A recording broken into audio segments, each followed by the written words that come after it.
Tom Homan, he had spoke of what's happening over there in Minnesota, and he said how he thinks that Minnesota is just the tip of the iceberg. And they said that he was going to go to Illinois, they were going to go to Cali, they said New York City. So the things that you're seeing happening, is only just a small inkling of what is about to be taking place, right, as a day to day, right, from Lord willing, from here on out. Now we know how the Lord works, where you have certain points where things get escalated and certain things slow down, but the time comes where, as like a woman in travail, the birth pains is only just constant, right, and it's only just more and more painful.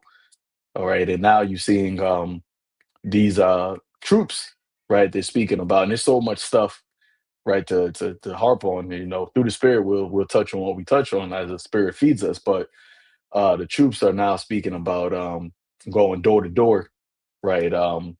Actually going to door to pull out people to check their citizenship, X, Y, and Z fraud, right? Which how I don't know how they expect or how they want to go, door to door to check on fraud, but they're just coming up with a whole bunch of different excuses just to, come in like that madman, which is really the Lord, right? And the other day I think it was yesterday, I was just meditating on how it's everything that we're seeing being done, although we're looking at it like we're seeing it in the flesh as Esau coming down and all these things, but it's really the Lord orchestrating the left hand, right? As it says in Psalm the 17th chapter, hide me from let me pull that up. Psalm 17, verse verse 13, it says, you know what? Let me see. Yeah, I started 13. It says, Arise, O Yahweh, Bashem Shai, disappoint him, cast him down. And who is the him? Right? It's the wicked. Okay. As it says in verse 9, the wicked that oppress me. See, from my deadly enemies that compass me around about. And this is the position that we are in, right? Especially the men of the Lord and the believers, because we don't have any physical way to, overcome this devil, to fight against this devil, to stand up. And, really, we don't want any physical way because we want the power of the Lord, right, to work on our behalf, right? As in the days of old, as the Lord did it time and time again in various generations, which he said, in this time he's going to work a new work.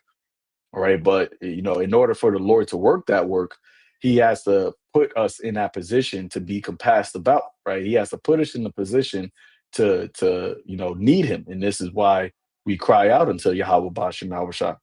See? So reading back to verse 13, it says, Arise, O Yahweh, disappoint him, cast him down, deliver my soul from the wicked, which is thy sword. So deliver my soul, our sword, our soul from the wicked. And you see how this devil is moving. He is showing himself to be the damn devil. All right. Just the mindset, the rhetoric that they're speaking, the boastfulness, right? The haughty, the arrogant, all of the attributes of the wicked, all the attributes of Esau, this devil is just showing it. He's holding no strings back. Right. Even I told y'all brothers earlier, like he's showing himself to be such a demon that he's even coming against his own woman, right, in your own kingdom. Like he just showed y'all the post where it said that the unironically the number one enemy of the state or something like that, and it said unhinged liberal white woman, and that was from a conservative white male uh, post X channel. So they got infighting between each other, right?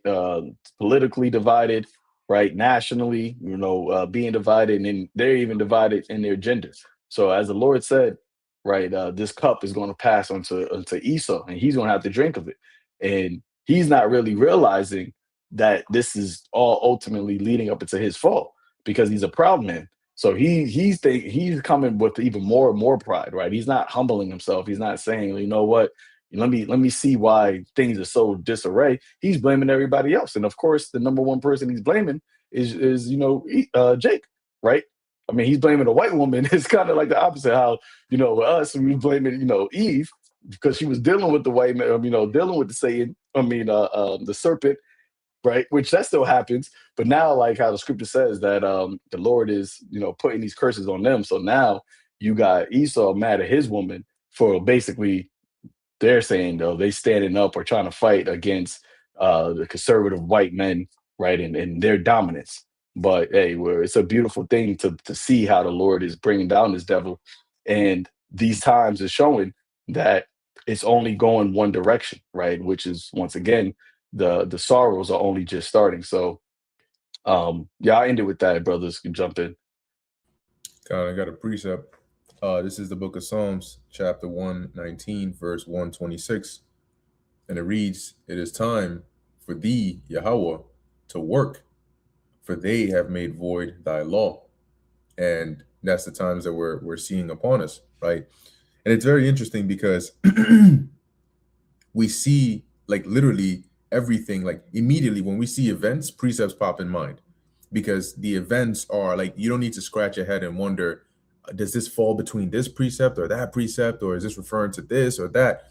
Now the prophecies are literally like mirror images of the words in the book, to the point where when you see it immediately in your mind, you're like, that looks like Second Esdras 15, right? That looks like Ezekiel 38 or Revelation 17. Like it literally looks like these verses that we're reading of.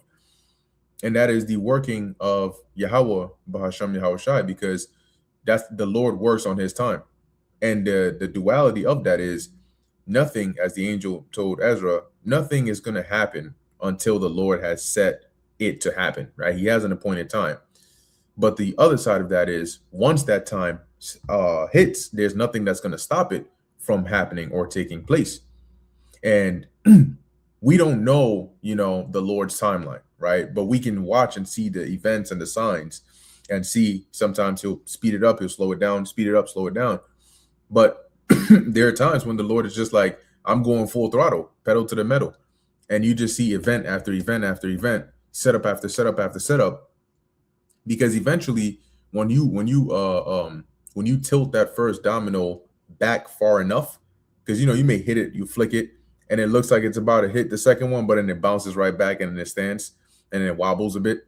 But eventually, as you hit it, it goes far enough to where it cannot bounce back to normality, and then you have that triggered domino effect. And once that domino effect has started, it's not going to stop. So as we're seeing, like we're literally seeing the point where people, and you're seeing bits and pieces of this with the whole ICE shooting that uh the lady over there, right? Now you have people responding saying, yo, we gotta like get arms, like we gotta come, like they're like, we tried the protests, we tried the peaceful stuff, we tried the this, that, and the third, but it's time to come with guns, right? It's time to come up here. I think they were chanting hang Christy Norm. That's screaming Second Ezra 15, right? And we're seeing these things because Yahweh Ba'asham Yahweh Shai is causing them to happen. He's causing it to work. And it's a beautiful thing because we know exactly what's happening, right? And we know exactly what it's going to lead to, what's coming next. We really got our notebooks of prophecy out, our checklist of prophecy out, just waiting to check things off. You look down, you see it, you look up, oh, okay, it's real close. Oh, good God, yeah, all right, we can check that off, and it's letting us know that we're getting closer and closer. So when you start to see these things happening, you're like, okay, if we're seeing all of these things, the whole Iran tensions going on over there, Israel talking about the Iran regime must fall, the U.S. pushing, like the Lord has literally put that evil thought in the mind of Trump to say they're going to press hard on this whole Greenland situation. And you can already see the ripples of that. He's now on some, we're going to do this the easy way or the hard way, but one way or another, we're going to do it. And they've already said, look, you not only are you going to tarnish alliances, right, that you may have had, but you're going to trigger different kinds of wars. You're going to gain new adversaries doing this. So why is all this happening now? Because the Heavenly Father is working in the earth and we're seeing it. And still to this day, you have people that are oblivious to these things. You can have 2, 3, 4, 5, 6 days of breaking news taking place. And it isn't until somebody sees a meme about it on social media talking about, oh, you can't just go into a country and steal a president. before they start wondering, like, wait, did I miss something? That's the state that people are in. So as prophecy screams louder, they're just more and more oblivious until it's put in front of their face.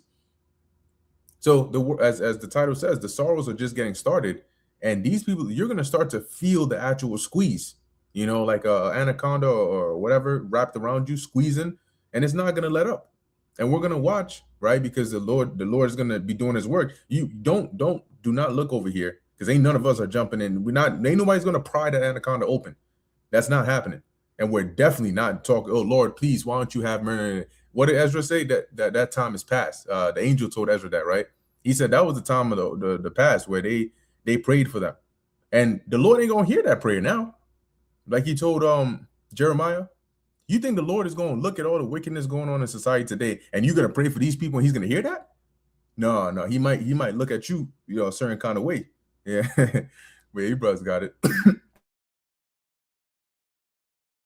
Hey, Khan, got a quick precept here. This is the book of Habakkuk, chapter 2, verse 3. It says, for the vision is yet for an appointed time, but at the end it shall speak and not lie.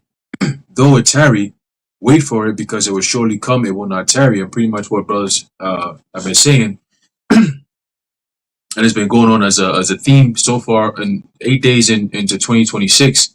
All right, the visions are being made manifest at this point. All right, we're like Bakar said, they're jumping off the pages of the scriptures. Right, nowadays it's almost like word for word. Like people are doing things that you'd be like, yo, like I'm literally reading it and breaking it down as what's actually going on. Like what's actually happening in today's real life events is biblical prophecy unfolding.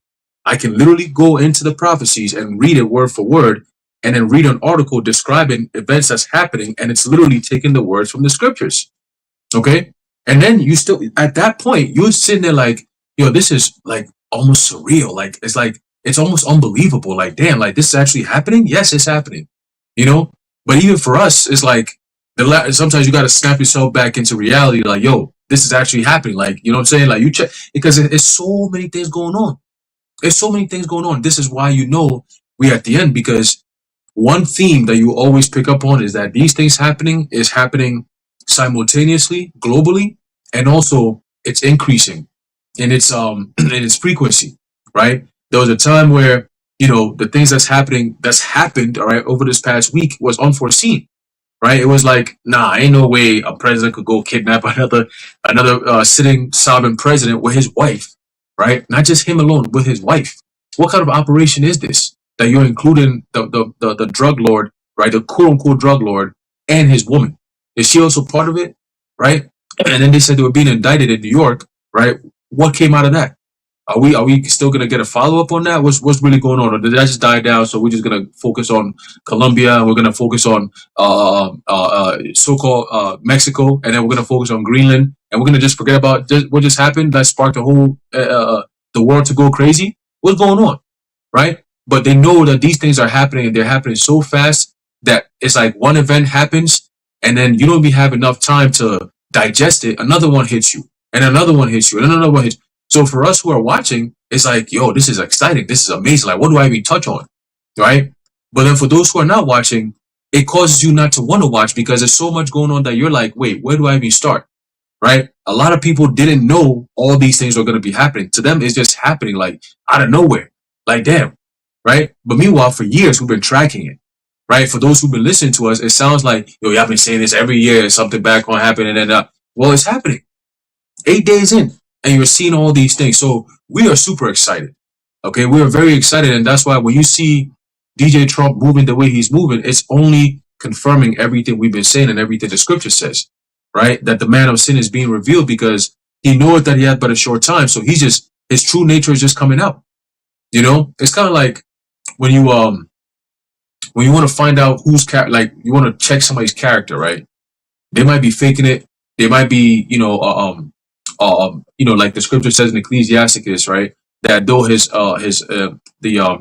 the iron rusteth, right? So is his wickedness, right? So they're able to hide it, right? For a while, a chick, you might meet a chick, right? Maybe the first 6 months, she's like a perfect girl. You like, damn, I found the one, like da da da.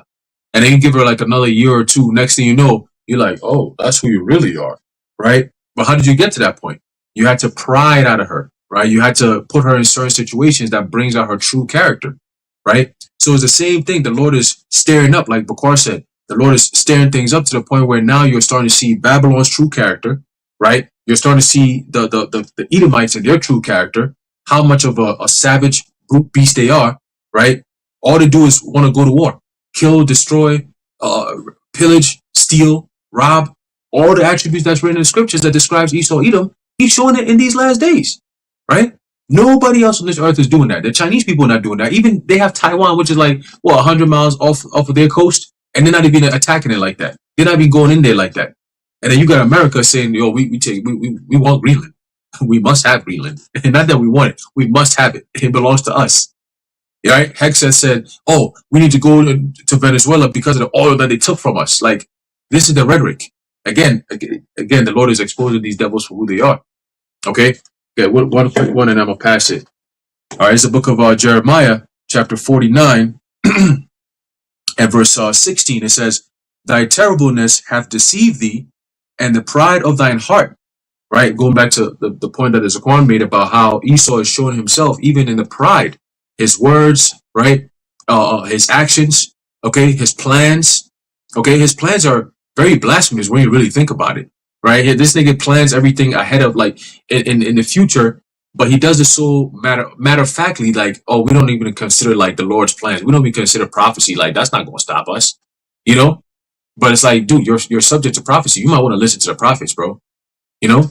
So it says here, it says, O thou that dwellest in the clefts of the rock, right, the Caucasians, that holdest the height of the hill, though, it says, though thou shouldest make thy nest as high as the eagle, I will bring thee down from thence, saith the Lord.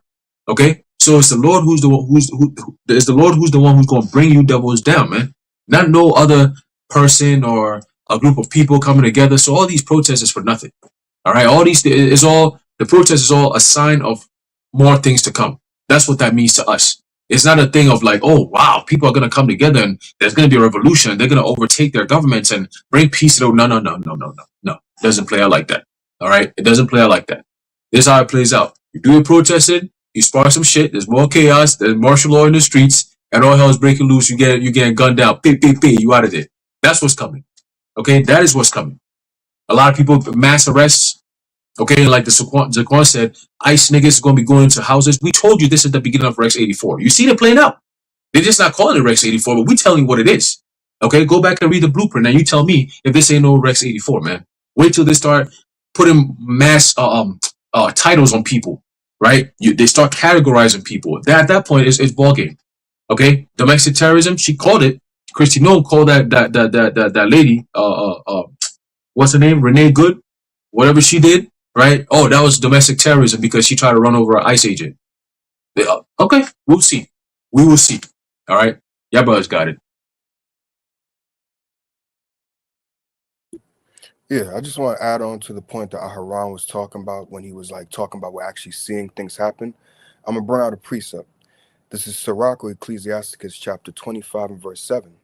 It reads, there be 9 things which I have judged in mine heart to be happy, and the 10th will I utter with my tongue.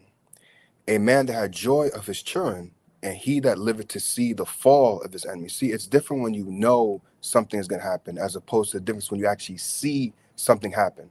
I use a football reference for an example, right? Let's say you're a running back, right? And there's a play called power. Yeah, you could either run it to the left or right, but let's say you run into the right. How that play goes is the line blocks this way to the left. The guard pulls, kicks somebody out. The fullback leads you through the hole, and the running back's supposed to run for a touchdown, or at least for a couple of yards. You know how the play is supposed to run, so you're like, okay, I'm gonna run this play, probably get a couple of yards, and that's it. But it's different when you see the play actually execute the way it's supposed to go. Where it's like, okay, the whole line just shifted everybody over there to the left. The guard kicks the person out, and the fullback picks him up, and now I see nothing but what they call daylight.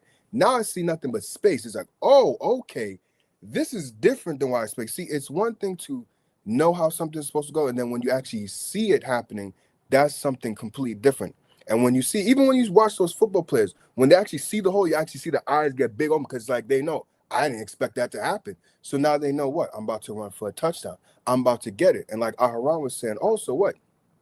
When people see these prophecies, what? Some people are sad about it. Same thing like what you see in the stadium. Some people's happy somebody scored a touchdown. Another person's sad because it's like, oh my God, this is not what we wanted. Why'd they let that happen? It's the same thing, but just want to just emphasize that point of it's different when you know about something happening because you know what's supposed to happen. But when you actually see things play out, you get that giddy look on your face. You start to smile. Like I use the reference with football players, you'll see the eyes get wide and big and things like that because they know, oh, I'm about to score. This is it. There's a difference when you actually see something come together as well as opposed to when you know it's supposed to come together. It's like, yeah, this is supposed to happen. When you actually see it, everything come together, it's like, that's what I wanted. But that's it. Con, con, and yeah, I was talking, speaking about the things that are taking place, because what we have the script, right? We have the script of all these things manifesting, so we're not surprised that these things are happening. And I was thinking about how with the whole AI they have what they call prompts now. So where like you can type something in, and then the AI would basically create whatever you typed. So like they're able to like create like short films, and now because of the AI is getting bigger, they're able to create longer films just by what you're typing. So what I was thinking, right, is that's what the Lord did, right? The scripts that you're seeing or script that you're reading and what you're actually seeing is the Lord writing it and then having, the people play out what he wrote, and because it's written just like with the AI prompts, the AI prompts can't go against what is written. If the prompt says throw a football in the air, then the AI is going to generate imagery of a football being thrown in the air. So if the prompt says that they should be sedition among men, no man regarding, with swords in their hands, roughly paraphrasing, not regarding the kings or princes, the course of the action shall stand in their power, well, then that's what's going to happen. So as Aharon was saying, and Bakar was saying, what we're reading, what has been written is actually now what you're seeing. And the Lord has given us the blessing to be able to see it before it actually happened. So now it's like we're actually it's like hindsight, right? But foresight at the same time because we already seen it in our mind, right? In our eyes, mind, seeing these things taking place. And of course, right, the brothers come up with their own different versions of what things look like, but it's all through the spirit. And then when it actually happens, you see it. We didn't know. Okay, well, Minnesota was going to be the first player. Minneapolis. I don't want to say the wrong spot. Minneapolis is going to be this place, but we already knew that. Okay, you were going to have civil unrest. So how it plays out, that's what you're seeing happening right now. So I got this quick precept in the book of Second Ezra 16, verse 36. It says, "Behold, the word of the Lord, receive it. Believe not the gods of whom the Lord spake." All right, and this is something that we are doing, right? We are beholding. So, like, I'm gonna start at 35. My bad. Hear now these things and understand them, ye servants of the Lord. All right. I want to start there because the Lord gave the word, okay, unto his servants, the prophets, right? As he told Ezra, hear the word at my mouth, right? Behold, I put the prophecy in your mouth, hear the word and give them warning. So the Lord gave Ezra the word, but not only did he give it to him, he allowed him to see it. Right. It wasn't just like the Lord said, all right, I'm gonna put this word right in your mouth and then you just go repeat it. He actually allowed Ezra to see what he was talking about. That's why in Habakkuk said, I will stand upon my watchtower and I will wait to see what the Lord will say to me. So you don't see something with your ears. So why did he say, well, I will wait to see what the Lord would say? Right? You don't see something with your ears, you see something with your eyes. So the Lord speaks through what he actually does, right? And this is how we know that we're in a time where in the Lord speaking, right? As it says in Second Ezra, the ninth chapter, it is the very same time wherein the highest will begin to visit the world which he made. Now, when the Lord speaks to the people, he does that through the prophets. But when the Lord speaks to the prophets, he does that through visions, and that's a beautiful thing how the Lord works with us. All right. We see what the Lord is doing, and then he tells us, go and see, or go and say what you saw. Reading back verse 36, it says, the word of the Lord, Salakia, yeah, behold the word of the Lord, receive it, believe not the gods of whom the Lord spake. All right. And you got a many, as Paul said, there's many gods and many lords, right? And all of them speak vanity, they speak falsely. Okay. Only the most high Yahweh Bashem Hawashai speak the things that are right. He speaks the things that are true. So when anybody would say, "Oh, it's not going to get that bad," or they're not going to go to war, it's not going to escalate into civil unrest, or it's not going to escalate into World War III, we're not believing any of those things, because what the Lord said, that's what's actually happening. And people, and I've always been using this term, people have this cognitive dissonance so much, and it's like now they're at a point where it's like their brain is splitting because they want to believe what they want to believe, but their eyes are showing them something completely opposite. And you can't be two people. So now you're just stuck in your mind and your brain. And that's why the scripture says man's heart failing them for fear. Because it's like, you can't deny what you're seeing right now. Verse 37, it says, behold, the plagues are nigh and are not slacked. All right. And these 8 days are there's a testimony to that these plagues are not slacked, because literally every day since January 1st has been something different that is major, right? Something different that is just showing like, yo, this is crazy. This is crazy. Like, I can't even remember what happened on January 1st anymore because of so much stuff that happened up until then, up until now. So the Lord said these plagues are not slacked. And that's the beautiful thing about how, the Lord is bringing in the end, right? Because he told us that this generation isn't going to pass till all these things be fulfilled. So if this generation isn't going to pass, and we're seeing the various different events that are happening, this goes to show that the Lord is speeding up these days, man. He's making a speedy riddance of this place.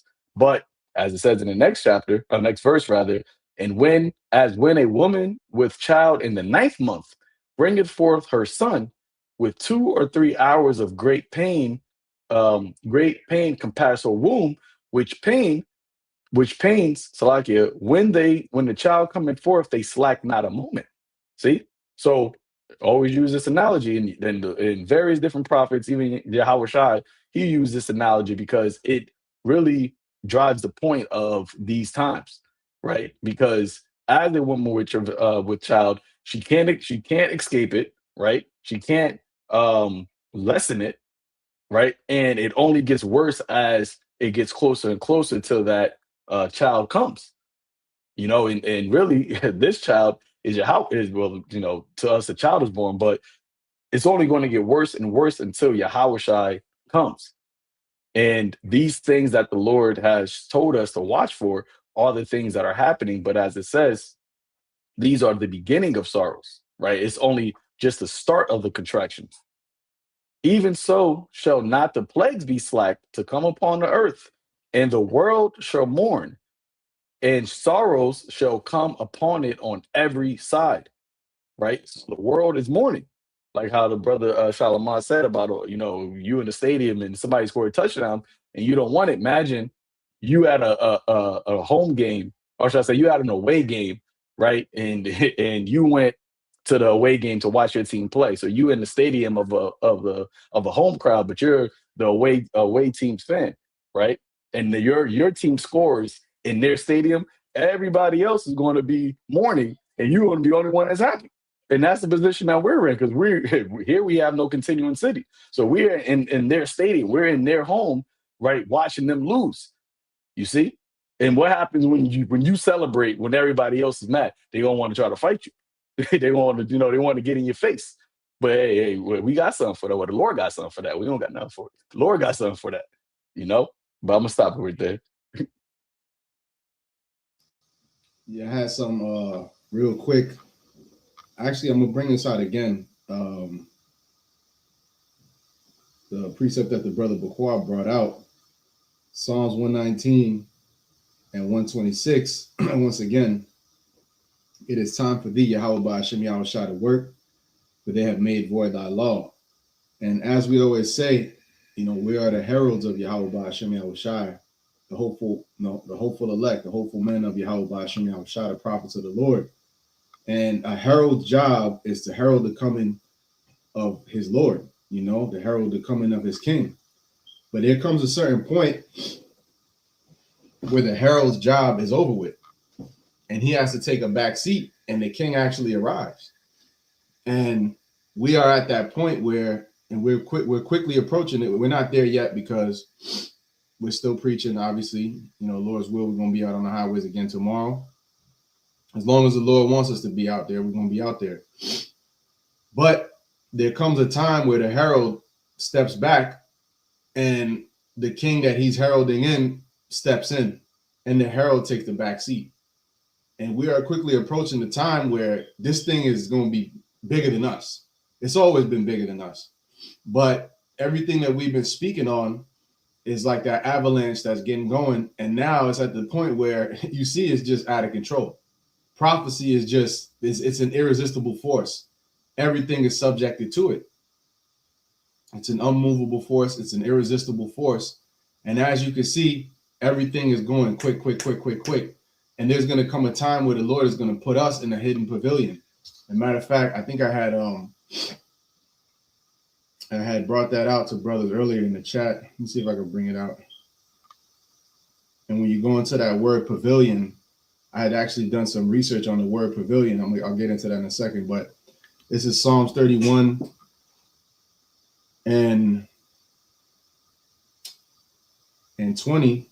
Well, I'm gonna read Psalms 31 and 17. Let me not be ashamed, O Yahweh Hashem Yahushai, for I have called upon thee. Let the wicked be ashamed, and let them be silent in the grave. Yeah, bring death and destruction upon the wicked, starting with Esau, Edom, the wicked of our people that are in accordance with him. All right, but let us not be ashamed, because what have we done? We've called upon the Lord. We put up our prayers, we put up our supplications. All right, it says, let the lying lips be put to silence, which speak grievous things proudly and contemptuously against the righteous. And that's what we've been speaking about. A lot of the things that they're doing this year is, legislation and different things that they've already had, like the brother mentioned, Rex 84, which is short for Readiness Exercise 84.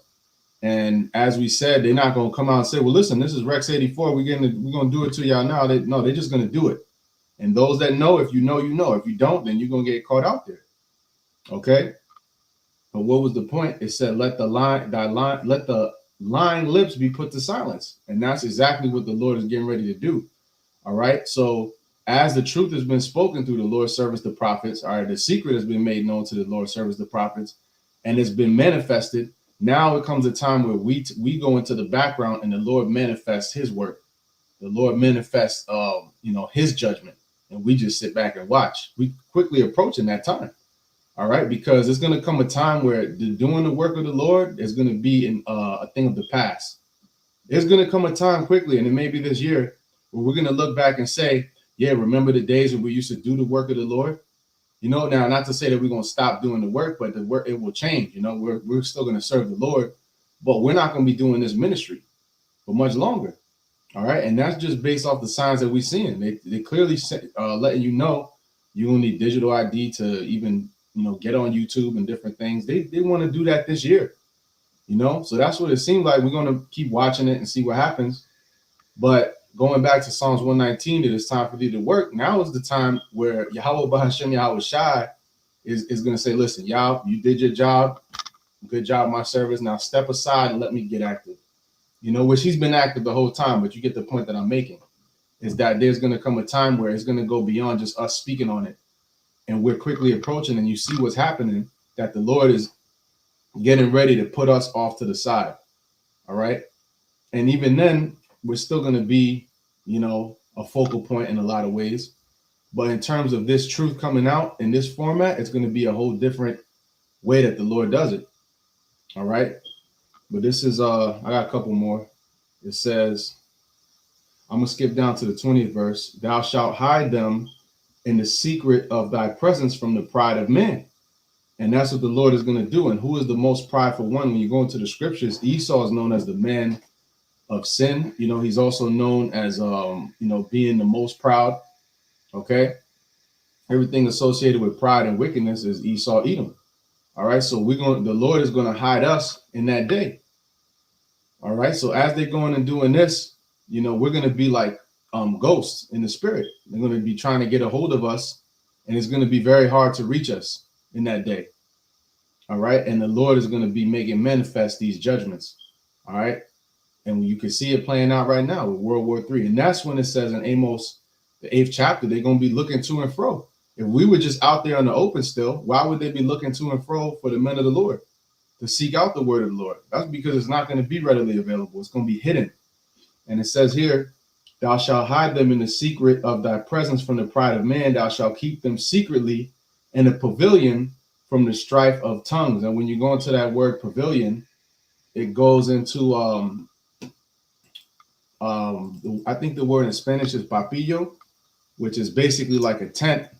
All right. And the reason that it's described like that is because the way that the tent is set up, it looks like a butterfly's wings. That's what papillo means. It's butterfly. I think it's something similar in Latin, but basically that's where the Lord is going to be hiding them. And that's somewhere, typically when you think about a tent, you think about something like the Feast of Tabernacles. When we were in the wilderness and the Lord had us, we were set up in tents and things like that. But a pavilion is a place of protection, all right? In the wilderness, in the wild, and somewhere where there's a lot of things that can go wrong, the Lord is going to have us set up to where we're going to be good. All right, and I'm going to read the last part. Yeah, that's pretty much it. All right, thou shalt keep them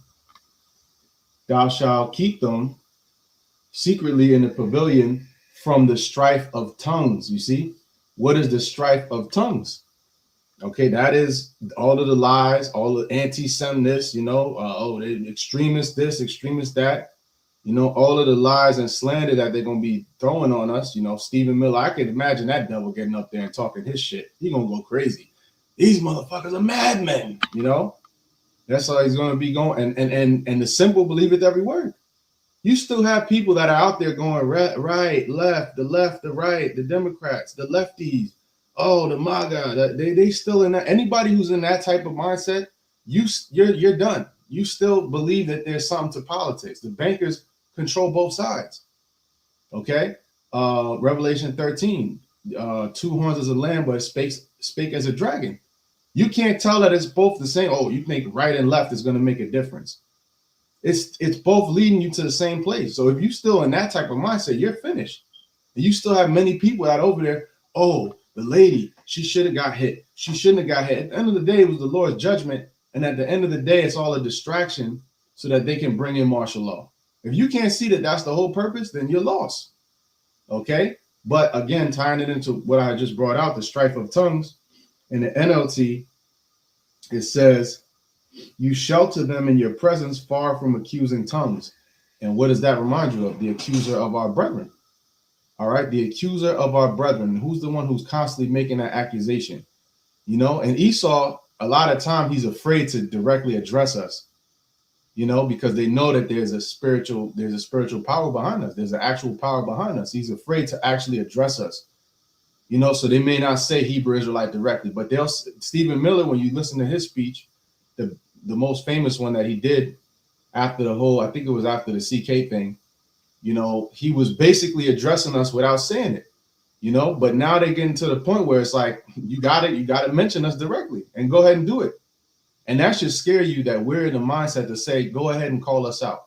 Go ahead and put us out there, because we know our God is going to defend us in that day. That's the faith that we have. Because in these last days, it's all going to come down to faith. Either you have it or you don't. And that's only a gift that can come from Yahweh Hashem Yahushua. You can't go and buy it. You can't work out and get it. I'm going to hit the gym I'm going to hit the gym every single day, man.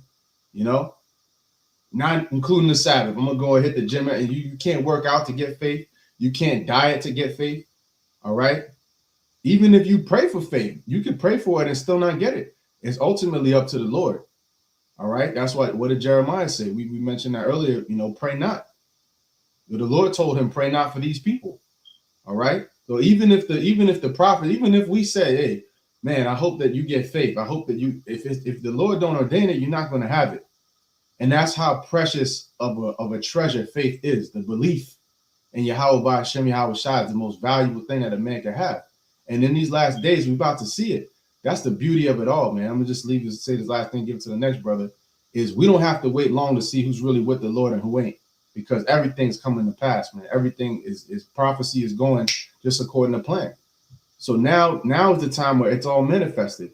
All right. That's why the Spirit was on Apostle Hart to name this the year of apostates and sellouts, because now we're gonna see as things go on, and now you really have to show if you're down with the Lord or not. We're gonna see all of them dark individuals, all right, deep, dark, conceited, wicked individuals, they're gonna come to the light. And whoever's really sincere about Yahweh Hashem Yahweh Shai is also gonna come to the light. Then shall be known who are my chosen. But that's it. Yeah. Oh, you got it, bro. No, you could go. Count the water. I just have a quick precept. This is the book of Isaiah, chapter 33 and 6. And it reads, and wisdom and knowledge shall be the stability of thy times, and strength of salvation. The fear of the Lord is his treasure. So right now we're seeing everything that the Lord said was going to happen. So that we have no reason to be afraid of what's to come, because since everything he said that's going to happen before the Great Tribulation will happen, then that means everything that will happen during and after will happen as well. So, if the Lord said he got us, then best believe he does. If he says that we're going to eat while y'all niggas starve, watch y'all niggas starve, yeah, we will. That's about it. Hey, Khan, yeah, that's the confidence that we have in the Lord, because his words are faithful and they're true, right? We read it and it's been written, documented for thousands of years, right? And as it's written, it says, look into the past, right? Roughly paraphrasing, look to the past and see which men actually confided in the Lord, had confidence in the Lord, and they were what? Confounded. There was none, right? All the men from Moses, Abraham, right? Noah, and all the men that came after them that were looked at as faithful in the eyes of the Lord, one thing they always did was what? They kept praising Yahweh Ba'ashem Yahweh Shai no matter what, right? Yahweh Ba'ashem Yahweh Shai was their driving force no matter what, okay? And there was a quote, I think, Bakar, you showed me that quote earlier today about how, there's a certain mindset, right? And even those who, You fight can for the corruptible. What's that? You can read it. Oh, now you're going to make me go look for it. I All right, don't hold on. Yep, I got it right here. It says, the corruptible crown, as glorious as it may be, has an expiration date. For even most famous athletes and celebrities of the past are only remembered now by historians, but those favored by the Most High are known even of atheists. All right, chase the incorruptible crown. Okay, so even an atheist is going to what? Remember, all right, the men of the Lord, because there's something that we said, there's something that we stood for, there's something that we did that was very significant in the course of prophecy and in the course of history.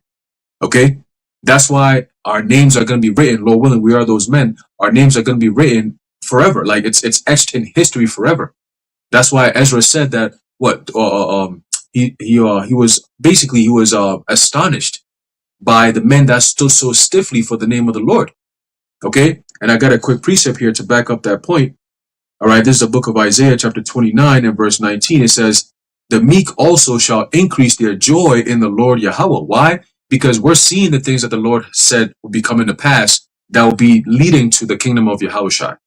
All right, that's going to be the day where we get delivered, the day where we get removed from this chains of darkness, this captivity.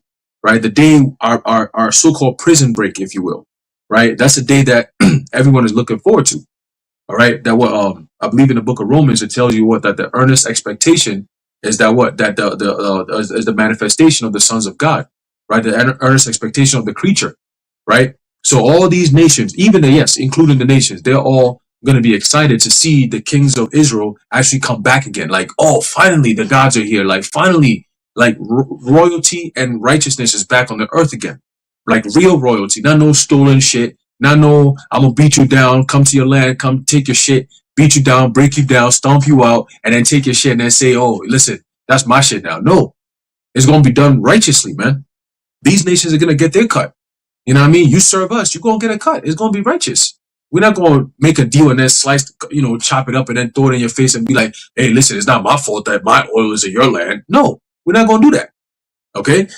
So continue, it says, continue verse 19. It says, the meek also shall increase their joy in the Lord, and the poor among men shall rejoice in the Holy One of Israel. Okay, so not just regular poor men, but the poor among men, right? And who are those men that are looked at as poor? The prophets. Okay, people don't do videos going against poor people in society. They don't do that. It's not something you go and see. Like you see someone poor, a homeless man, you start making videos on him, clowning, oh, look at this thing, he's homeless. No, but people do videos on the prophets and call us bums and call us all kinds of shit that's not even true.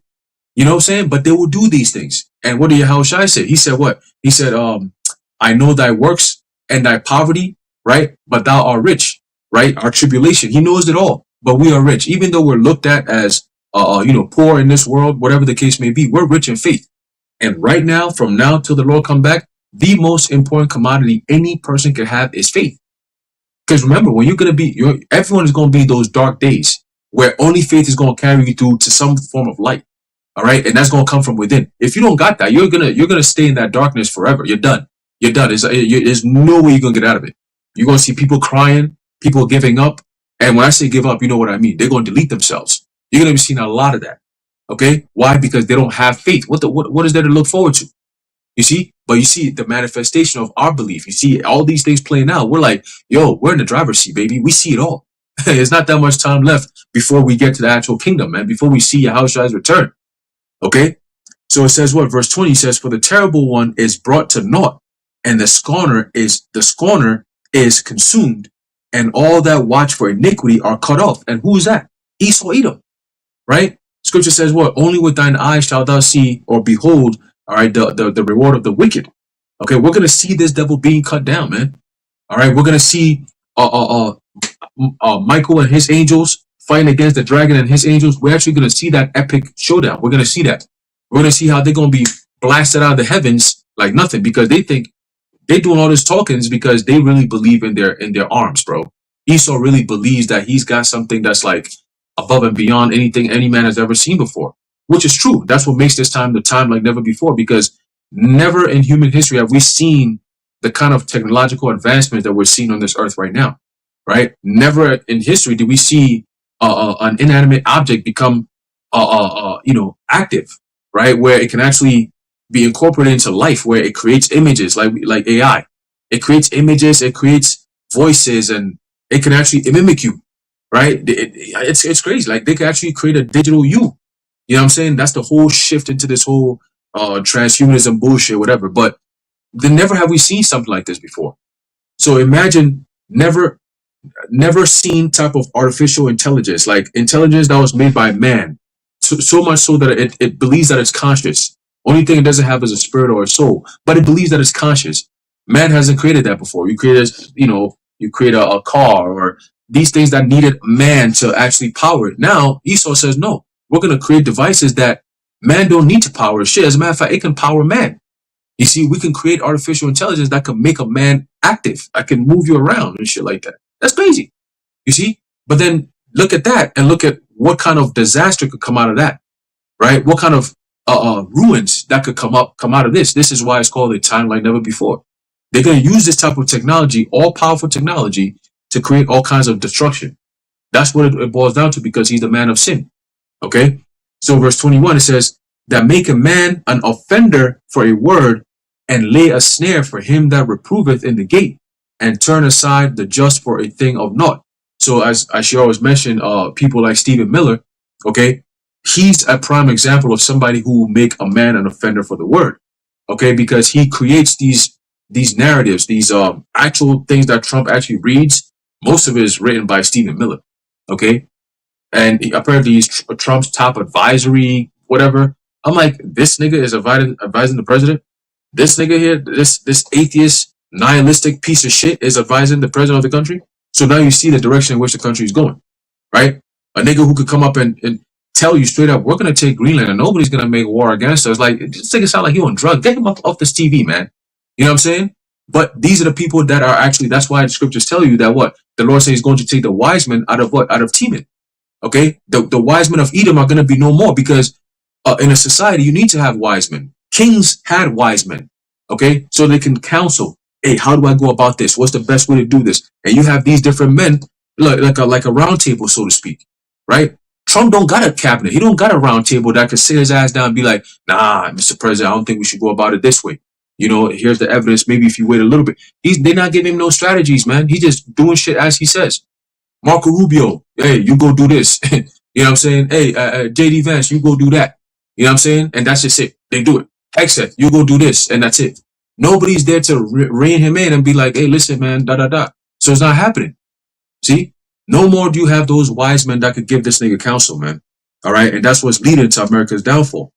Okay? Because he's being brash. He's making decisions without checks and balances. You know what I'm saying? He's going straight, like you said, you go headlong. All right, he's going straight to destruction, headlong, man. Nothing's going to stop him. All right, quick one. There's the book of Revelation, chapter 12, verse 10. It says, and I heard a loud voice saying in heaven, now is come salvation and strength, okay, and the kingdom of our power. So we're living in the days that leads to that. Again, this is a prophecy. It doesn't change. So no matter what Trump says, right, back in 2024, he was like, when he becomes president, he's going to, he said, what did he say? He said, World War III is not going to happen. Nigga, what? World War III is not going to happen, huh? Meanwhile, you're spearheaded in World War III, but it's not going to happen. Okay. It said, and people believe him too. That's the funny thing. They actually believe this nigga. It's crazy. It says what? It says the kingdom of our power and the power of his anointed. For the accuser of our brethren is cast down, which accuse them before our power day and night. And it's not just any accusation, it's false accusations, man. Okay, you made things up, all right, pushed it through your media, and then you were hoping that these whole ass people buy it and come against us. But little did you know that the Heavenly Father, right, the Holy One that sitteth in heaven, is laughing at all of this. He's like, well, this is such a weak attempt. You think you're gonna frame my holy ones, the ones that I've chosen, my cluster of grapes, my elect? You can't do nothing against the elect of the Most High, right? There's a reason why we have this knowledge, we have this truth. That's what separates us from the rest of the world. That's what makes us special in the eyes of the Lord.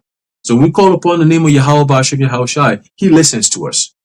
All right? Contrary to popular belief, all right, the God of the universe, not no God in Jesus Christ. We're talking about Yahweh Yahweh Shai, the King of Kings, the King of the universe. Right? When we speak to the King of the universe, he listens to us. Okay? He makes things happen on our behalf in real time. All right? So you people could talk your shit. Stephen Miller, you could say your threats and all this whole ass shit. Guess what? You can't do nothing to the elect. All right? And Lord willing, if we are of that number, man, you got something coming. Go read the book of Esther and get a little glimpse, because you niggas is following the same tracks of Haman and his people, man. You're following the same footsteps.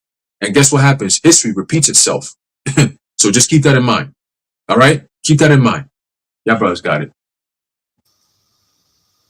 I had a quick precept, unless you brothers had something. I had one to land back off of the brother Aharon, and this is going into Isaiah 10 and 13, and I'm going to just skim through these verses. But basically, this is going into Assyria, okay? And we know that America is known as spiritual Assyria. Okay, so let's read this. Isaiah 10 and 13.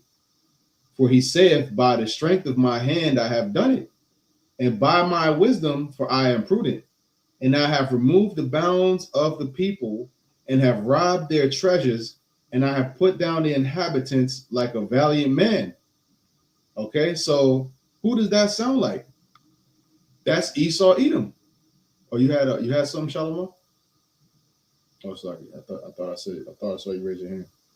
But it said that he said by the strength of his own hand he has done it.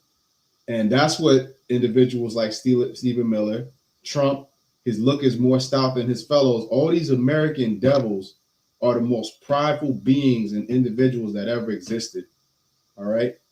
And their pride is going to a whole new level because now they have this technology with these missiles and these different things, that the technology that the Lord gave them, the shit that they're talking is like on a whole nother level. All right. It says that Antiochus believed that he could command the waves of the sea. That's how Trump be talking. All right. That's how these devils be talking, not understanding that they are fulfilling the lie and everything that the Lord right here in this verse is speaking against the Assyrians. All right. And it says, "In my hand have found as a nest the riches of the people, Venezuela, Greenland, Mexico." And this is just recent history. We can go into centuries of American imperialism of what they've done overseas and gone to other countries and pillage and destroy them. That's just in this empire. We can talk about other empires that Esau has done it. The British Empire did the same thing. This, at one point, they said that the sun never sets on the British Empire, man. And the same thing can apply to America right now. All right. The whore that sitteth upon many waters. All right. They got military bases in all these different countries, man. And I was meditating on today, like, this devil never has enough. You know, you can never have enough. If you give Jake, even in this kingdom, we get a little something, we be praising the Lord, like, man, the Lord, you know, he blessed me up a little bit. You'd be so grateful for the little bit the Lord gave you. Here it is. Esau has trillions and trillions, and it's still not enough. That's a you problem, man. That's because you're an insatiable bastard. You can never be satisfied. You can never be satisfied. Esau cannot just sit back and say, you know what? Let me enjoy this right now. He's just constantly on the move, constantly to the next thing, you know? But it says here, "And my hand hath found as a nest the riches of the people." The same thing the Assyrians did, right? "And as one gathereth eggs that are left, have I gathered all the earth, and there was none that moved the wing or opened the mouth or peeped." And essentially, they can't do anything to stop this man. You see? That's why, ultimately, when he went for Venezuela, who stopped him? You know? Now, there's going to be certain resistance, of course. We know his kingdom is going down. He's fractured. It's not as easy for him to do what he's doing, but ultimately, he bears not the sword in vain. He has the sword, and he's willing to use it. All right? And it's going to come to the point where he's going to be so out of control where those missiles are going to fly. All right? But at this point, the Lord has ordained it that Esau, Edom, is the hammer of the earth. And they're coming through and taking and pillaging, like he said, might make strength. You know, the strength basically makes you righteous. If you have power and might, then you're right in this current world setup. That's how they look at it, because this is a world that is ruled by the power of the sword, by military conquest.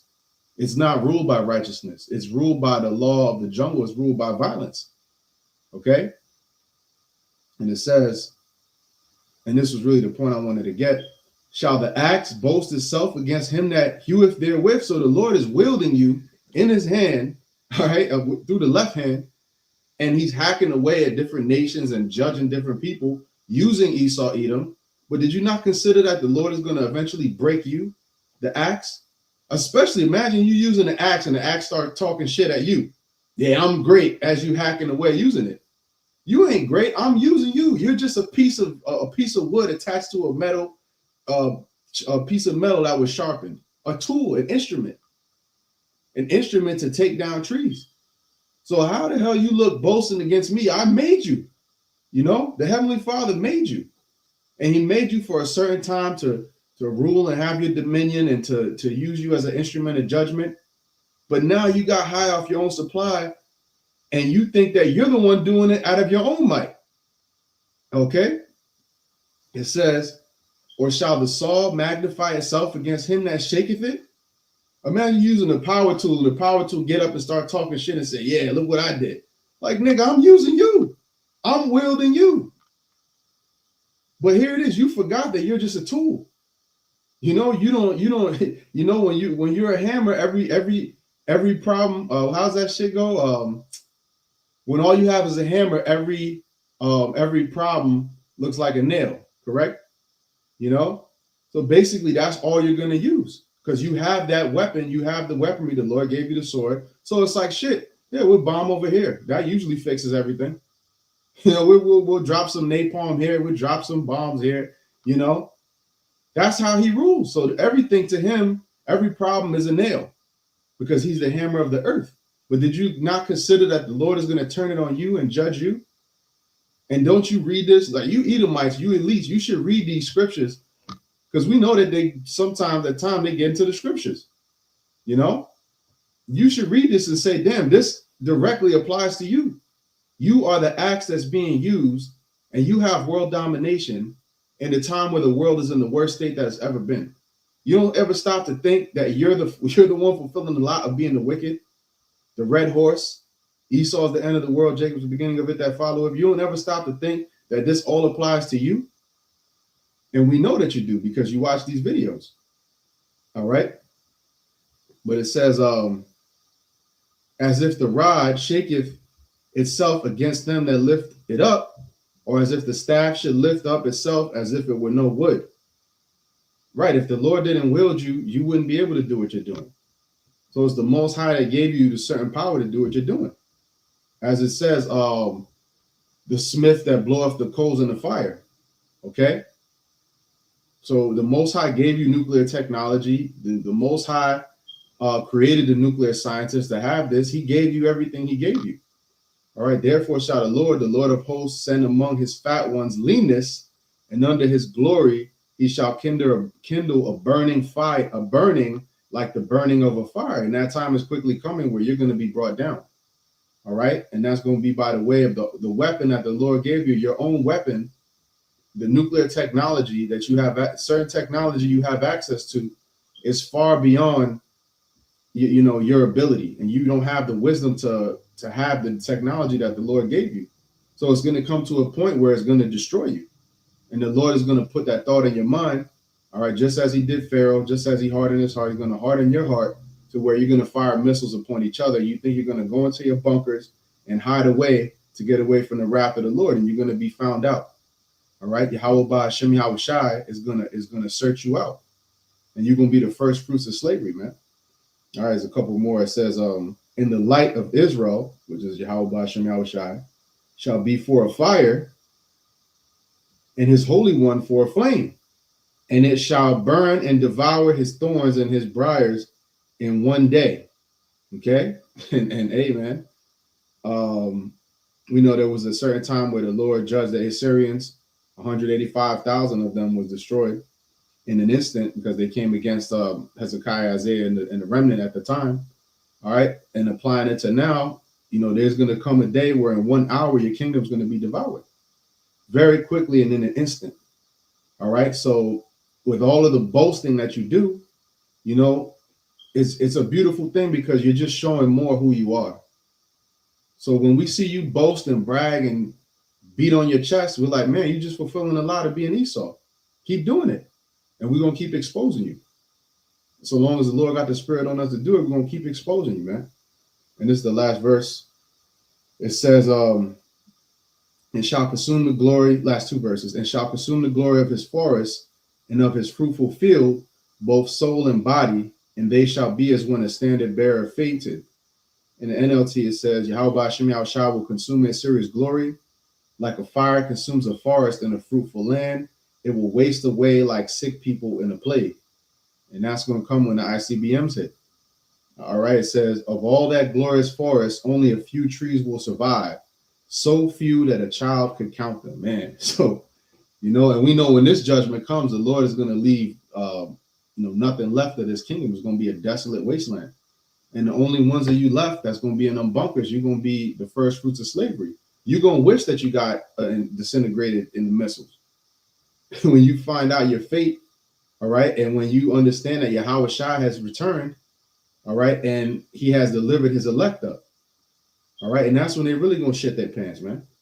All right, just like Tucker Carlson been shitting his pants, man, looking at the judgment that's going on, all right, because they know they went to the apostles, all right, they watched these videos, man, they watched the prophets, all right, so hey, man, yeah, it's over with. Y'all got it. Hey, Khan, and as you were speaking, it just made me think because the scriptures talks about how Trump, speaks about how Esau, his look is more stout than his fellows. And when you see, how these other world power leaders speak, right? They don't speak as arrogantly as Trump is speaking, right? Because he is in this position of looking at themselves as the Babylonian mindset, is that they can, right, do whatever they want and nobody can stop them, because like as a hammer, right, as a hammer doesn't get attacked, a hammer does the attacking. So when the Lord specifies and labels Babylon the Great as the hammer of the earth, it's rightfully so, right, that we're seeing it play out, and America is fulfilling that lot. I have this quick little article here where Trump was asked, let's see, about who could basically stop him, limit his global power, right? And his response was, as it says, Trump says his own morality is limit to his global power. It says Donald Trump reportedly told the New York Times that his own morality serves as the thing that could potentially limit his global powers, adding that he doesn't need international law. See? So this is very, very boastful. All right. He is saying that, my own mind, right? Because I think he says it down here, right? It says, as part of a wide ranging interview with the New York Times published Thursday, Trump was asked Wednesday whether there were any limits to his global power. So this is why when he speaks about, we're going to just own Venezuela, right? He said, remember before he said we're going to own Gaza, right? He's going to own Greenland, right? He's going to own Mexico waters. They're just owning everything. And he is saying that because, as brothers were saying, that is the mindset that really the Lord got this devil in, and it's actually the Lord has him in this mindset purposely, just like how he did Pharaoh, right? He didn't boast Pharaoh up because he fucked with Pharaoh. Like, yo, I want you to be, mad, bad, boastful. Yeah, yeah, nah, I'm cool with you. No, he said, for this same cause that I raise you up, so that I can show my power in thee, right? And the Lord never said he hated the Egyptians. The Lord hates Esau. So the fact that he allowed Esau to get this boastful, knowing, right, that he hates him, what do you think the judgment is going to be? If you see what the Lord did to Egypt in its boasting, you see what the Lord did to Nebuchadnezzar, right? He turned him into a beast because of his boasting. Esau is going to be worse than a beast in the kingdom. Your existence is going to be worse than the Lord gave Nebuchadnezzar a mind of a beast. Your existence is going to be worse than that, because you're going to know exactly who you are and what you did, but you're going to be living worse than an actual beast. You see, so he has you in this trick bag, as we always say, as the scripture says, the deceived and the deceiver are his. Right? You think that you have actually some type of power, or you have some type of say so on the matters that be. The scriptures tell you, as the sorrows get worse, the powers are going to stand in fear. All right. The powers of this present world are going to stand in fear at the things that are coming upon the earth. Because you feel like you're in charge now, like Vane told old boy. Do you feel in charge? You feel in charge. But once the Lord really unleashes his wrath, you're not going to feel in charge anymore. And that is why you want to run to your bunkers, right? You're going to try to, tell Elon that he got to, If you feel like fuck you're it. on the wrong road, He gotta thanks. expedite he gotta expedite the SpaceX. You gonna try to get the Bezos, right, to get his whatever his shit is called, right? The other dude that owns Virgin Airlines, you're gonna try to get him to get his shit on, because you're gonna try to escape, but there's not gonna be any escape for you. Right. As it reads, it says, he was asked, Trump was asked Wednesday, were there any limits to his global powers? Yeah, there is one thing: my own morality, my own mind. It's the only thing that can stop me, Trump reportedly said in the New York Times. And when I read that, it reminded me of what Ghost said during Power, right? The last episode of the last season, Ghost kept saying the whole entire nothing can stop me. Nothing can stop me. Right? And what ended up stopping Ghost? His own son. Well, guess what? The Heavenly Father going to send his own son to stop you. Right? In your own shit. Because Ghost got killed when he was on top of his own club, thinking that he was, he was good. And his own son, when you least expected it. You see? Reading this here in the book of Maccabees, chapter 2, verse 4, it says, then swelling with anger, speaking about Antiochus, right? After he just got put to flight after losing a battle, right? It says, then swelling with anger, he thought to avenge upon the Jews the disgrace done unto him by those that made him flee. You see? So that's Esau's MO. Whenever he feels like he's losing something, right? Whenever he feels like he getting embarrassed, you know what? I can still jack up these Israelites. And that's why with the whole shit with Russia, right? And the whole shit with China, Trump went all the way over to China thinking he was about to bully Xi Jinping into doing some deals. Them deals still ain't get signed. You talking about your tariffs? The niggas, they said, "Yo, you want to go any type of war? We can go to war with you. You want to do trade war? You want to do physical war? Any type of war, we can go to war with you." So Trump he had to act like he was doing something, but he really wasn't doing nothing when it came to Russia, right? He really wasn't doing nothing when it came to China. Matter of fact, even when it came to Iran, he ain't really. He boasted in your B-2 bombers. That ain't do shit. So because of your embarrassment when it comes to the world stage of geopolitics, you over here now, you know what? I'm gonna go fuck up the Latin tribes, right? You already fucking up you've been fucking up the Southern Kingdom, but you started now put your attention on the Northern Kingdom in America, but now you're going outside of America, right? Into the actual countries of the Latin tribes and start and fucking them up. But that's Esau's MO because the scripture says that he has a what? Perpetual hatred. All right, he has a perpetual hatred for Jacob. It says, therefore, commanded he his chariotmen to drive without ceasing and to dispatch the journey, the judgment of God now following him. And that's what you're not understanding. How fast you're moving when it comes to you trying to set up your new world order. You putting hell on Jake. You setting up the troops, right, to come in like madmen. You over here chasing Jake, right, to persecute us. But the Lord is following you. The Lord is on your ass. And the judgment of the Lord is soon following, man. And this is why, as the brother Asher said, hey, come do what you got to do, right? Because you're not considering the latter end of it. And as that's what it says in Isaiah the 47th chapter. You're not considering how this all plays out because of your pomp, because of your arrogancy. Let me get this here in the book of Obadiah, chapter 1, verse 3. It says, the pride of thine heart has deceived thee. You saying that only your own morality, your own mind, that can stop you. So you're not thinking about the Heavenly Father, right? You're not thinking about a higher power being able to stop you. You saying only what I think and how I break down things and see what is right and what is wrong. That's the only thing that can stop me. But you don't consider, you don't judge a right. So anything that you call right is going to be wrong, and anything that you call wrong is probably going to be right.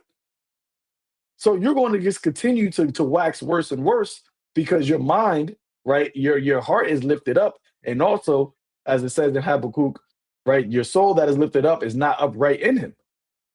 Okay, and this is why, as you continue to push on, it's only going to get worse and worse. Right, as the title of the lesson is, the sorrows are only just getting started. Reading on, it says, the pride of thine heart has deceived thee, thou that dwellest in the clefts of the rocks, whose habitation is high. And that saith in thy heart, who shall bring me down to the ground? As we just read, Trump. That's the only thing that can stop me. Who can bring me down? When it comes to international law, I don't have to follow that. I think that's more in this article. Yeah, I know I took it off, but he says I don't need international law, right? He says he doesn't need international law. And what do you think you're saying these things? This is getting published.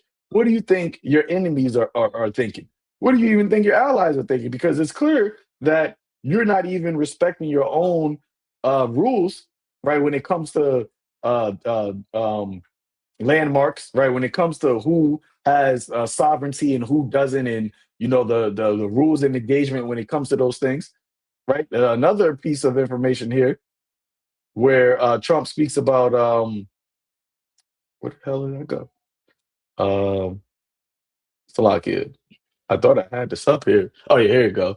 When he speaks about Greenland, let me share this real quick.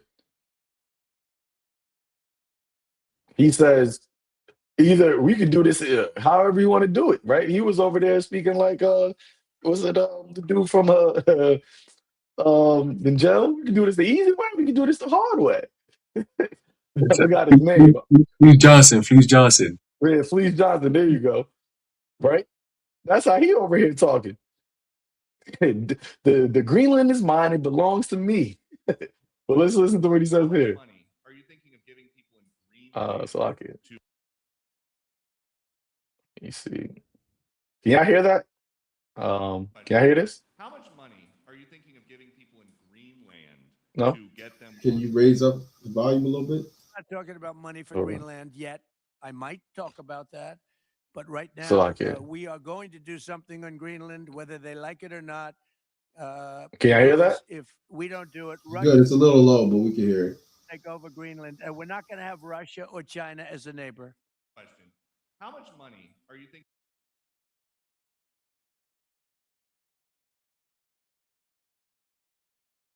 of giving people in Greenland to get them on board with a possible U.S. I'm not takeover? talking about money for Greenland yet. I might talk about that, but right now we are going to do something on Greenland, whether they like it or not. Because if we don't do it, Russia or China will take over Greenland, and we're not going to have Russia or China as a neighbor.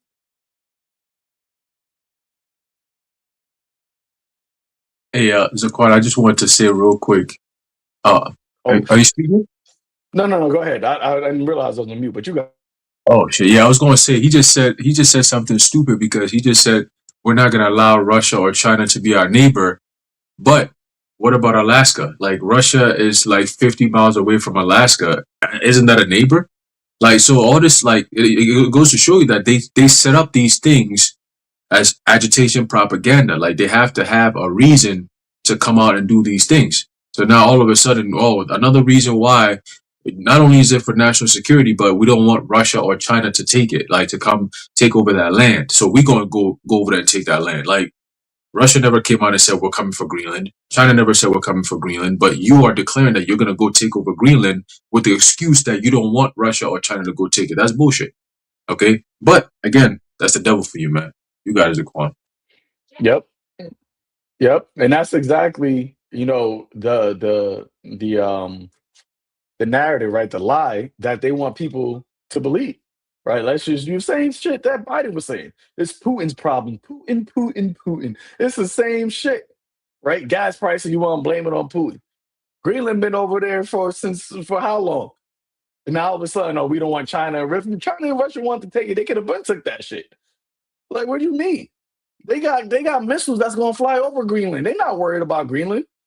And when you look at the map, right, Esau with his lies, right, they make it seem like Greenland is mad big. Greenland not even that big. They only, like how you said, only got 30,000 people on it. It's not anything that is worth China and Russia drawing up a whole strategic war plan just to go get fucking Greenland, right? But they put if they put that out there so the simple can believe every word and be like, you know what? Well, we can't let China or Russia have it, so anyway, he got to go do what he got to go do. We support it. It's all propaganda. When you look into World War I and World War II specifically, right? When you look into how the news machine was pumping out propaganda to get the people to actually be with going to war, because in the beginning they wasn't with going to war. right? And they needed something to galvanize the minds of the people to go to be okay with going to war. Because their whole plan the whole time was to enter into that war, but America had no reason to go into it. So they kept pushing out propaganda, pushing out communism and all this shit propaganda. And then once they did the FLAG over there in Hawaii, the false FLAG, they was like, okay, well, we gotta go. They're like, yeah, let's go do it. And then you simple dummies fall for it all the time. But now, because like Ron said, there's no wisdom in teaming, right? Now your enchantment ain't enchanting as it once was, right? And that's also because of the information through social media, right? The prophets, right, and also these so-called truthers. Everybody's a journalist now, so you're not able to control the narrative as you once was before, which is why Bibi said, "Oh, we're fighting a eighth war front, which is a war of information, right? Social media. You see, and when we gotta have everybody on deck, to fight against this." And then you had Dr. Phil said, "I will stay out. It'll be an honor to get to fight for you." You see, because they got their agents, they got their messengers, right? That is going to, put a spew out lies and deceits that is going to fool, right? Is going to fool a lot of people. But we see right through that, man. The prudent, right, foreseeth the evil and hide it themselves. Okay, and that's all through the light that we have received through this glorious gospel, right? Your darkness, right? Your deceit, none of that it works on the elect, man. And this is why ultimately you're gonna have to do something, to stop us from speaking. Well, stop people from hearing us speak, right? The famine of the hearing of the word, all right? Your censorship, using anti-S rhetoric and all that, so that these videos are not going to be available. Hey, but that's okay because that's just another phase of you losing. All right, you think that you stopping us is actually going to stop your downfall when the only thing that's going to do is just take us to another point of your downfall. So going back to Obadiah, it says, "Though thou exalt thyself as the eagle," right? Eagle face Trump, "and though thou set thy nest among the stars, thence will I bring thee down, saith the Lord." See? And they actually were speaking about this year. They're gonna go return to the moon. Okay. So obviously we know that they never been there in the first place, but they actually might try through technology or AI or whatever. They might actually try to go to the moon this year, but the Lord ain't gonna let that happen because you can't get there, man. Right? But the fact that you are 50, 60 years later, now this is the year that you want to go, that you're trying to go try to go to the moon. You got Elon Musk talking about we about to colonize Mars. The Lord about to bring you down, man. You ain't going no goddamn where except for into pits and into slavery. But you got it. Yeah, I just want to say one last thing, and then brothers, could close it out. But basically, the Lord has set it up where in the 250th year of America's existence, they're pushing all this high-minded, lofty goals, like on some like prideful shit to a whole nother level. This year is the year they decided they want to go to the moon. Elon Musk talking about they want to go to Mars, conquer Mars. That's the word he used, conquer Mars. Like everything to them is a war. Conquer this, conquer that, conquistador type shit. That's them. Okay? So literally the Lord is using this year to literally make Esau bare, right? Uncover the leg, uncover the thigh. Just literally just making him completely bare, man. So if you still can't see it and see him for who he is, then that's on you. Okay? Literally the Lord has blinded you so you can't see the truth for what it is, man. Even when it's right there in your face. Okay? To a point where it's so right there that even a blind man could notice that, yo, hold up, there's light over here and there's dark over here. When you close your eyes, you could tell there's darkness and there's light. You know what I'm saying? Your eyelids can still tell if there's light and there's darkness. Right? Even blind people can see that, oh, the light is over here and the darkness is over here. But niggas with eyes wide open, they still can't see it. They try to defend the darkness. Talking about, oh, why are you Hebrews like saying that the so-called white man can't be saved? Why can't he can't make it? Jake, man. That brother got it, man.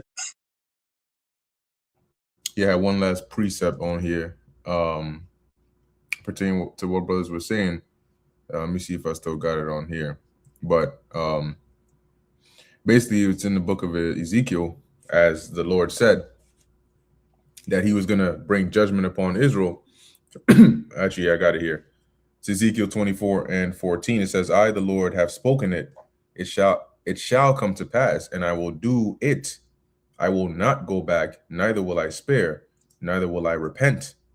According to thy ways and according to thy doings shall they judge thee, saith the Lord God.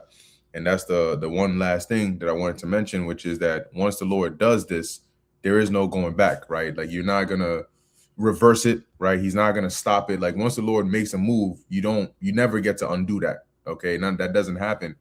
And people forget because they've been so spoiled with the ability of choice, right? A lot of people give the answer so freely. Oh, I just don't want to do it, and it has become so bad that they don't ever do shit in their life because they just say, oh, I just don't want to do it. Or I didn't feel like doing it. Why didn't you do it? Oh, I didn't feel like doing it, and there are very few situations where people are actually forced to do something they don't want to do, and they don't have a choice in the matter. Even jobs, people get fired and quit from their jobs over something stupid, but they'll say, oh, I just didn't feel like doing that, so I just quit.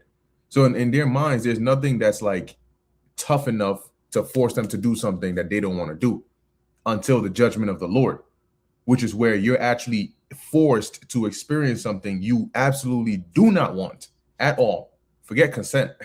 You're not getting none. You're forced to be in this situation, i.e., for example, a famine. You can't say, I don't want to do that to a famine. You're going to be starving, feeling the pains of it, and having no escape. If you're at the mercy of being in a concentration camp, you can't say, I just don't want to be here, so now poof, I'm out of here. No, you're going to feel every bit of pain of the judgment of the Lord without a choice.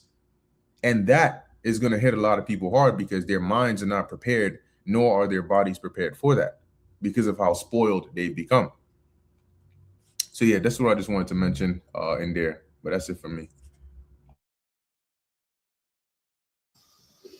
You got it, bro. Go ahead. My fault. Yeah, I just had one last point about Greenland. I was just looking into it, and lo and behold, it says that Greenland is rich in rare earth elements, lithium, and other critical minerals vital for green tech. It says it's crucial for batteries and electronics with potential to be among the world's largest deposits. Because I'm sitting here thinking, you fighting over an island that's damn near by Antarctica, that's like a desolate. Most of that country is a desolate wasteland. It's just an ice sheet. But there's always a method to the madness. There's something there that he wants. You see, and they want those rare earth elements. And one thing I noticed is that this desire to set up this beast system and this AI race has ignited something in these elites and these American devils to where they're moving very quickly, and they are trying to just take and pull from whatever they can to try to beat China on the AI thing, Russia and China in the AI thing. So I thought it was very interesting, and we're going to see how it pans out, man. But, the fact that they're moving with such urgency means that this thing can, that MOTB could drop any minute now, so, just throwing that out there, something to keep an eye out for. Yep. I did some a little bit of research, and rare earth minerals are very, very vital to robotics and AI in general. So, they talking about this year maybe is the year of the robots. So if they're trying to get robots to as prevalent as they're talking in your everyday life, then they're gonna need a lot of rare earth minerals. But the problem that they have is that when it comes to refining, because they can have the rare earth minerals, but when it comes to refining the rare earth minerals, they don't have those the capability as China does. And I've seen that they said that in order for them to get to the point that China is, where it comes to refining the rare earth minerals, it would take them decades, right? It would take them decades to even get to that point. So, I mean, clearly Esau think he got a plan, but your efforts are futile. Okay. is really futile. But you know, it is what it is because you're gonna lose at the end of the day. So yeah, we'll close it out with that. Lord willing, this was edifying unto the elect. In closing, we want to give all praises, honor, and glory to Yahweh, Ba'ashem, Yahweh Shai, Ba'ashem Rakah Kodash. Till next time, Shalom to the elect.